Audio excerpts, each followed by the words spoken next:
Bonjour, c'est Sébastien de Radio Campus Clermont-Ferrand. 93.3 FM, c'est pour les émissions Pop Campus et Onda Bulle. Je suis à Paris, nous sommes le mercredi 5 juillet 2017 et en amont de Japan Expo, j'ai la chance, le privilège de recevoir deux invités de marque, de prestige, notamment Kenji Kamiyama. Bonjour monsieur Kamiyama.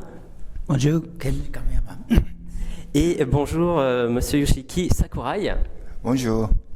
Bonjour, et je suis accompagné par Choco pour l'interprétation. Bonjour. Bonjour. Donc là, on a 15 minutes ensemble pour parler un peu de votre parcours, mais surtout du film Hirune Hime qui sort donc mercredi prochain en France. On vous connaît, monsieur Kamiyama, notamment pour la saga Ghost in the Shell Standalone Complex et Eden on the East en France, et monsieur Sakurai également donc sur la saga Ghost in the Shell. Je voulais savoir s'ils se souvenaient l'un et l'autre de leur première rencontre. 東大の生徒さんだというふうに伺っていて、とても優秀な人が来るんだろうということでですね。逆に僕は un jour, on m'a dit qu'on allait me présenter un étudiant de l'université de Tokyo. Et vous savez, l'université de Tokyo, c'est l'université la plus connue et la plus réputée du Japon. Et donc, je me suis préparée psychologiquement pour rencontrer ce jeune homme et j'avais imaginé quelqu'un qui est très imposant, très arrogant et très prétentieux qui allait venir, et finalement j'étais agréablement surpris de recevoir un jeune homme très sympa. Et du coup, monsieur Sakurai, comment avez-vous intégré donc la saga Ghost in the Shell Standalone Complex? 僕は当時、ロボットと人間の関係の研究する論文を書いていて。Quand je l'ai rencontré, en fait, j'étais encore étudiant et j'étais en train d'écrire une thèse sur le sujet de la relation entre les robots et les êtres humains. En fait, j'appartenais au département de l'économie, mais je faisais des recherches sur l'avenir de la politique, de l'économie dans le contexte, donc autour du sujet des robots et des êtres humains. Et c'est comme ça qu'on m'a présenté l'équipe de Ghost in the Shell et donc je suis allée au studio et ça s'est très bien passé, et après la première rencontre ils m'ont dit tu reviendras la semaine prochaine, et c'est comme ça que j'ai commencé à fréquenter, et en tout cas ils m'ont vraiment très gentiment accueilli. C'est un parcours assez atypique dans le milieu. L'objectif de cet entretien, c'est pas de parler que de Ghost in the Shell, mais cette année, il y a une actualité, c'est l'adaptation américaine de Ghost in the Shell. Je voulais savoir s'ils avaient vu le film et ce qu'ils en pensaient.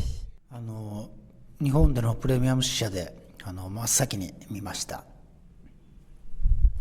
J'ai vu le film à l'avant-première qui a eu lieu au Japon. とても日本のアニメーションやね、原作の漫画に対してリスペクトをしてるんだなっていうのをまずすごく感じたのと。 En voyant le film, j'ai vraiment senti que l'équipe avait un très grand respect pour l'œuvre originale et l'animation qui ont été faites au Japon. En revanche, je pense qu'ils n'ont pas vraiment traité des thèmes très orientaux. Mais bon, c'est bien normal, c'est un film occidental, donc ils se sont plutôt dirigés, penchés vers des sujets occidentaux. Et monsieur Sakurai? 僕も同じ日本でのプレミア公開試写の時に拝見させていただきました。でその試写の後に神山さんとも一緒にお話しされましたんですけども。 Moi aussi, j'ai découvert le film à l'avant-première qui a eu lieu au Japon, et d'ailleurs après la projection, j'ai pu discuter avec Kamiyama, et donc je partage complètement l'avis de Kamiyama.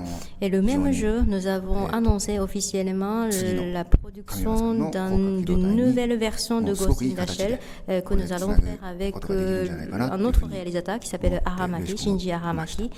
Et donc, ce film américain, je pense qu'il va donner en tout cas, il va servir de manière positive pour notre nouvelle série, enfin, nouvelle œuvre.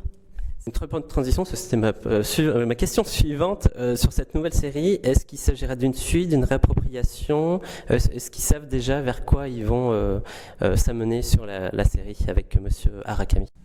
まだそれは教えることができないですね。Pour l'instant, malheureusement, je ne peux pas en dire plus. Et dernière question sur Ghost in the Shell. Quel est leur personnage préféré? もうどのキャラクターも僕は好きですけど、一番となるとやっぱり主人公の草薙素子ですね。J'aime tous les personnages, mais si je dois vraiment choisir un, c'est évidemment Motoko Kusanagi, l'héroïne. 僕はやっぱどうしてもあれですかね、立ちコマですかね。やっぱりロボットのことをずっとやってたっていうのもあるので、立ちコマにこんなこと言わせたら面白い。Mon personnage préféré, c'est Tachikoma. Bon, évidemment, c'est parce que je faisais des recherches sur les robots, mais j'ai une affection particulière à ce personnage.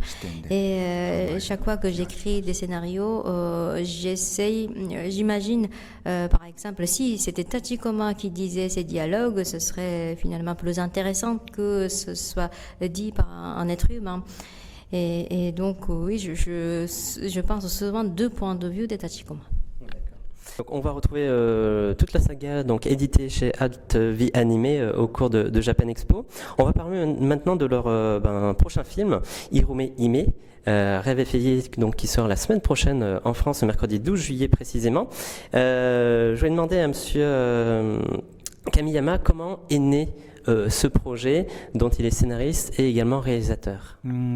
基本的なアイデアの根幹になっているのは、僕の娘がね小さかった時に、よく寝る前に寝物語をこう話して聞かせてたんですけど、それをとても娘が喜んでいて、僕も L'idée du film vient de mon propre expérience. En fait, j'ai une fille et quand elle était petite, je lui racontais des histoires tous les soirs pour qu'elle puisse s'endormir.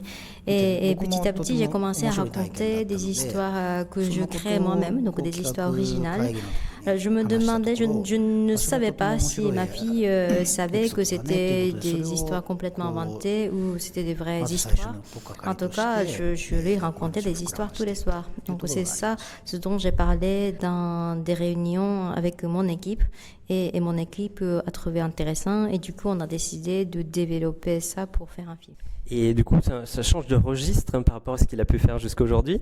Est-ce qu'on peut dire que c'est un film de la sagesse du papa, comme il dit, vu qu'il a raconté ça change tout autre. Est-ce que c'est un film orienté sagesse par rapport à son expérience? 父親になったのはね、もう今から22年前ぐらいなんで。En fait, le fait que je sois devenu père, c'était pas vraiment ça la motivation en tout cas, c'était pas la raison de la création de ce film. C'est parce qu'en fait, ma fille n'était pas mon premier enfant, donc je suis devenu père il y a déjà 22 ans. Mais c'est la première fois que j'ai réalisé un film pour des raisons personnelles. J'ai dédié ce film à ma fille, donc de ce point de vue, on peut dire que ce film est très différent de mes films précédents. Monsieur Sakurai, donc du coup, est le producteur du film. Je voulais savoir à quel moment il est intervenu. Est-ce que c'est Monsieur Kamiyama qui est venu le rencontrer pour lui en parler? Comment est née cette collaboration? 多分神山さんは4年ぐらいでいいんでしたっけ？4年ぐらい企画を最初から最後まで行くと4年かかっていて、そこで言うと僕は1年ぐらい経った時に Kamiyama a pris 4 ans pour réaliser ce film. Alors si on compte depuis le début de la naissance de projet. Et moi donc je suis arrivée peut-être un an plus tard sur ce projet parce que je travaillais sur un autre film avant. Et donc la première année je n'étais pas là.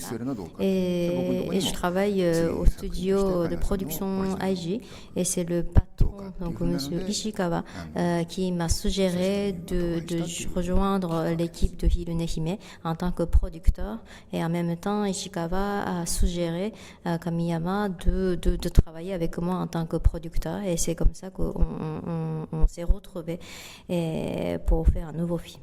Et du coup, quelle est la différence entre être scénariste et producteur avec Monsieur Kamiyama? そうですね。脚本家の時はもっとなんていうかある意味 Quand je travaillais en tant que scénariste, en fait, je pouvais me permettre d'être très capricieux. C'est-à-dire que je pouvais vraiment donner juste mes idées. Après, c'était au réalisateur de juger s'il allait prendre cette idée ou non. Mais je pouvais vraiment être complètement irresponsable.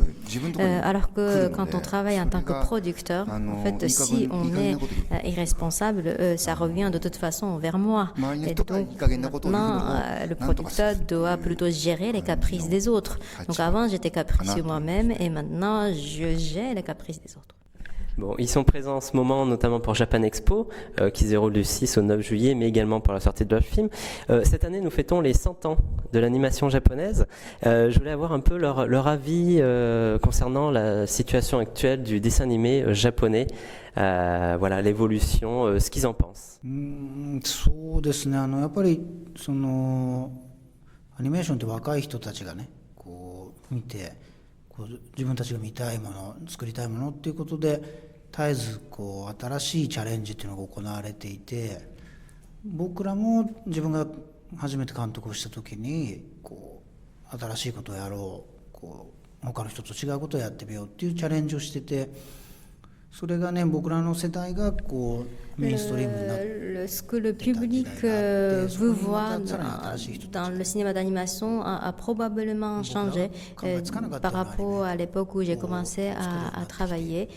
Quand je suis devenu réalisateur, je voulais évidemment faire des choses que personne d'autre avait faites, ou vraiment des choses nouvelles. Et pendant très longtemps, il y avait la tendance de faire des films fantastiques ou de science-fiction. Et c'était vraiment le courant principal. Alors qu'aujourd'hui, on préfère peut-être des histoires qui se déroulent dans la vie quotidienne, dans la vie réelle, en tout cas sur la continuité de la vie réelle. Et ça fait 20 ans que je travaille dans le milieu et donc c'est cette tendance-là qui a beaucoup changé. 作品の中身に関しては多分神谷さんがおっしゃった通りで、僕もずっと一緒に仕事してたんで意見はそんなに違わないんですけども、その多分フォーマットっていうのかな、昔は例えばテレビシリーズがあって、で OVA の時代になると1時間枠みたいなのが増えて、でまたその後に DVD が売れてる時代になると、 Kamiyama. De toute façon, lui, il peut parler mieux que moi. Alors moi, je parle donc du point de vue donc le plan des formats.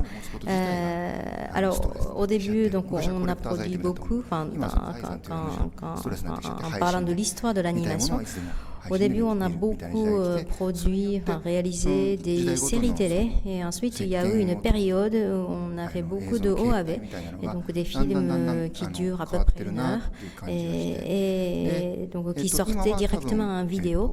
Et ensuite il y a eu donc les DVD est arrivé. Donc au fur et à mesure, les formats ont changé et à un moment donné, les gens ne voulaient plus du tout posséder des objets. Et donc on a commencé à voir des films mais sur Internet, donc la diffusion sur Internet. Donc la façon de voir des films, en tout cas la diffusion, le format de diffusion a changé. Alors aujourd'hui, les DVD se vendent moins bien et du coup, si je parle du cas du Japon, en fait, les gens vont de plus en plus au cinéma. Donc, ils n'achètent plus les DVD, mais à la place, ils se déplacent, donc ils vont au cinéma. Donc, les formats,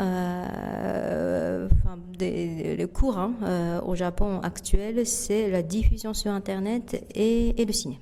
Deux avis très pertinents en tout cas. Merci pour leur expertise. Dernière question. Je vais leur demander à chacun de me citer un seul dessin animé ou film ou série qu'ils adorent ou qu'ils ont particulièrement influencé jusqu'à présent.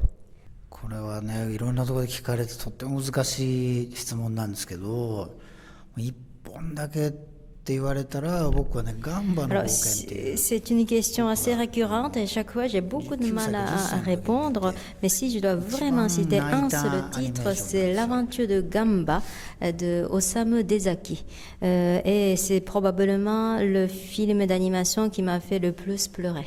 7匹のネズミが主人公なんですけど、あるイタチに襲われている島のネズミを助けるために、この都会で暮らしてたネズミ7匹がこう。Alors bon, moi je raconte vraiment en gros l'histoire du film, c'est qu'il y a une île où il y a des souris qui habitent, mais ces souris sont menacées par des bêtes. Et dans une très grande ville, il y a d'autres souris qui vivent et qui apprennent qu'il y a donc sur cette île des souris qui sont menacées. Et du coup, cette souris qui habitent dans la grande ville partent pour sauver les souris qui habitent sur l'île. Et donc c'est une histoire d'aventure, mais avant tout c'est une vraie histoire d'amitié. Et chaque fois que je vois le film, je pleure. Merci Monsieur Kamiyama. Monsieur Sakurai. この間言ったことちょっと違うかもしれないですけど、一つだけ挙げるっていうと、シティーズ・オブ・ゴールド、エステバンを非常に子供の頃は面白い冒険活劇だったので。Si je dois citer un seul titre, ça doit être La Cité d'Or. En fait, j'ai passé mon enfance en Angleterre. Et donc, quand j'étais petit, j'ai regardé cette série et j'ai entendu qu'il y avait donc il y avait une version de coproduction franco-japonaise. Et donc, c'est une série qui m'a beaucoup aidée quand j'étais petit. Sinon, plus tard, c'était Kamiyama qui m'a fait découvrir l'aventure de Gamba, dont il a parlé tout à l'heure. Et c'est vrai que c'est un film extraordinaire. Et si jamais ce film n'a jamais été vu, sorti au Japon, je vous invite vivement à acheter la licence du film parce que vraiment le fait que le film ne soit pas connu en France est une perte nationale pour la France. Donc je vous conseille vivement de le découvrir. Le message est passé aux éditeurs et diffuseurs français Advi Animé et Eurozoom. Je vous remercie. Merci beaucoup, Monsieur Kamiyama. Merci. Merci. Et merci Monsieur Sakurai. Merci beaucoup. Merci Joko pour l'interprétation et merci Aurélie de nous avoir permis de faire cette interview. Merci et puis bon Japan Expo.